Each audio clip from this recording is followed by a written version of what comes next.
Hello everyone, welcome to Showcase. Today's item, the AKsomati. I believe it's pronounced right.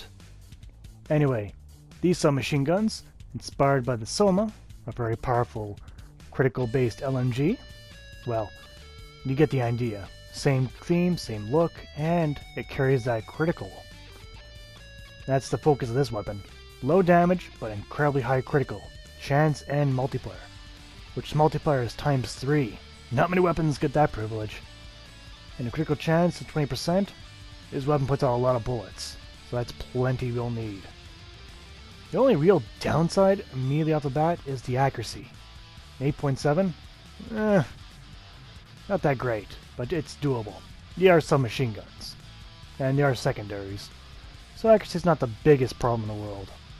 But anyway, in terms of acquiring these, we'll first go to the market, and you'll find their blueprints there. However, as we'll see, we'll need to give up a AK Stiletto. As much as I like stilettos, the AKsomati are much better. Or Somati, I'm not sure how to pronounce that weapon. But yes, you'll have to give that up in turn. Rather a bit of a downer, like I said, but however, the stilettos are both impact based, and the Somati are straight out the slash based, which is much better. So in combat, another catch. These weapons have a wind-up time. And it's the only submachine gun, I believe, that have wind-up. In fact, I don't think any submachine gun in the world has a wind-up. But anyway, it's only a 1-second wind-up.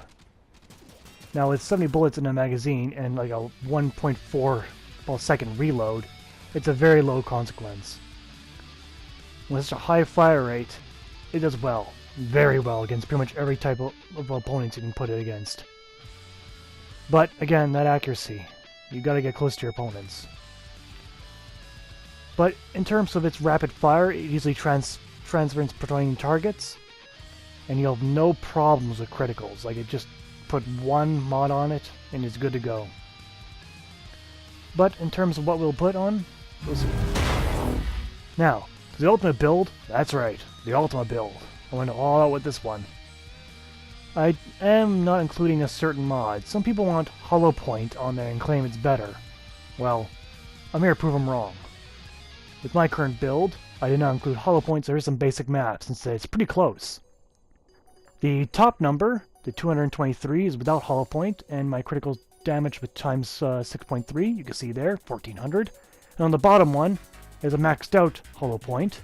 My total damage is 166.3 times 8.1. And you can see, it equals out to be 34,500. So with that hollow point, it is stronger. So I'll stop the naysayers who see this. But anyway, yes. And I don't run Creeping Bullseye either, because you lose that fire rate, and then that wind-up speed becomes even longer. So to eliminate the wind-up, I got Lethal Torrent on there as well. But due to the low reserves of the pistol, you'll need primed ammo mutation, preferably primed. I could put up another level higher, but it's kind of pointless. I don't need to. It works just fine as it is. Now, for the targets, we'll select some chargers. Not at level 135 though. Didn't do quite a good job as I thought it was at that level. Then again, you don't naturally fight those enemies at all. So, at level 105, when I group them together, I like to call this the automatic cheese grater. Look at that. Yellow everywhere. Yellow. Insert Coldplay song. So it just entirely shreds the infestation. Yes, this weapon was designed to destroy them. And it will. Easily. Easily. With such a high fire rate, though, you gotta keep track of your ammo. Make sure you're picking up plenty. So let's get rid of the chargers and go on to the MOAs. The basics of the corpus. But we won't fight them at level 105. No, we'll probably take them around level 80. Around there. Yeah, level 80.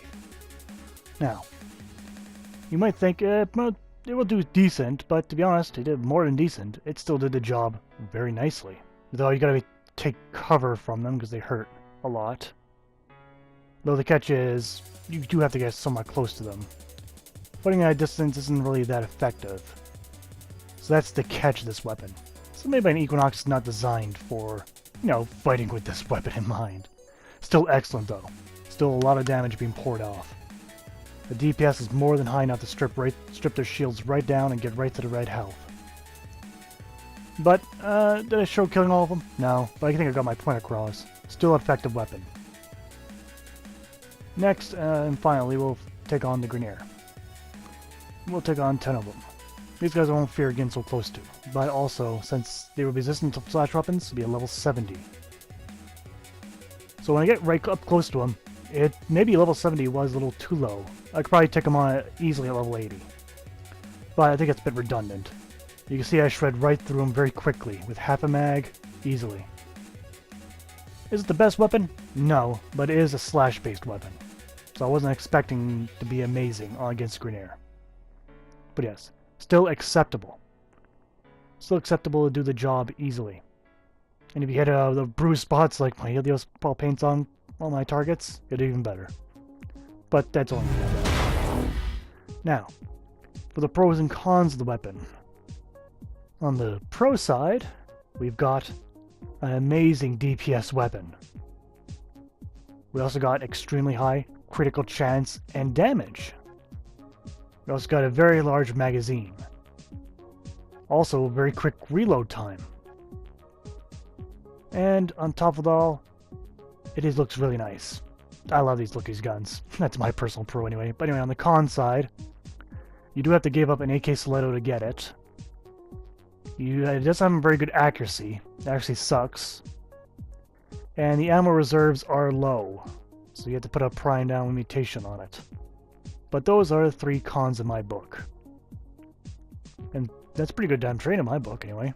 The reason why I did an ultimate build. Now, I already did my ultimate build, so we're going to go right to the judgment. And of course, I'm going to say yes. It's a bit redundant for you to put judgment after showing you the results of it. But you saw the best build possible. I don't think you can get really much more damage out of it. You could have put an element on there, but you're lowering overall damage if you put an element on it. But anyway, I think that's good enough to cover this weapon. Thank you for watching, and see you next time. If you want to see a particular weapon here on Showcase, leave a comment down below. It might be just the next weapon I choose. Hey, before I go, I got a bit more of an announcement. I decided to convert my old community page into a YouTube page. If you want to join, feel free. I might put updates in there, and you can even put your suggestions what you want to see down there. Thanks again for watching, and see you next time.